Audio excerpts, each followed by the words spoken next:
Откако дознаа дека цената на горивата ќе се зголеми по полнок, некои бензински пумпи почнаа да не продаваат гориво со изговор дека е потрошено. Што нема? Нафта нема. Зошто? Зашто нема источено све. Не е стигнато. Кога ќе стигне? Чим стигне почнува точно? Кога е вака? Од 6 сати до сега само 1 тон нафта има сме. Чим стигне? Чаре, што е? Ништо, се смени цеха, па тоа. Не, има шанса да стигне сега, да, има шанса да стигне до 27-8 тона. Тоа точно. Ама не се знае, не знаеме ни...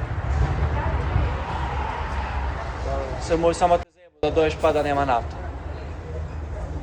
Ама точно зема, многу точно е. Да, многу зима, па еве.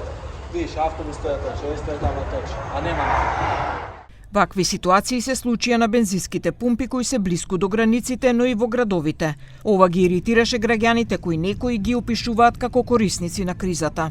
Disa pika të karburanteve gjatë fundjavës, por edhe këtë të hënë kanë filluar të mos japin derivate me shumicë, por as me pakicë. Disa japin me litra të limituar, e disa deri në 500 denar, duke qenë se çmimet pritet të ndryshojnë gjatë kësaj të hënë sipas Komisionit Rregullator të Energjetikës.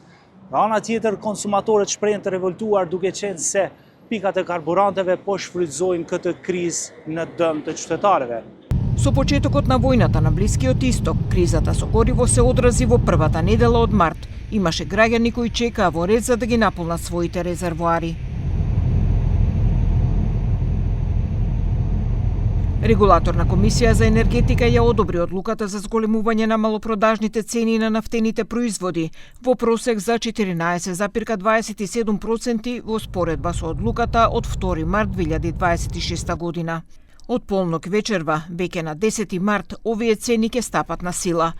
Малопродажните цени на бензините Евросупер 95 и БС 98 се зголемуваат за 5 денари по литар. Цената на дизелот се зголемува за 14,5 денари по литар. Според Регулаторна комисија за енергетика, референтните цени на нафтените деривати на светскиот пазар во споредба со претходната пресметка се зголемени во просек за бензинот за 13%, за дизелот за 36%, за екстралесното масло за горење за 32% и за мазутот зголемувањето е 27%. Девизниот курс на денарот во однос на доларот во периодот по кој се формираат цените со претходната пресметка е повисок за 0,95%.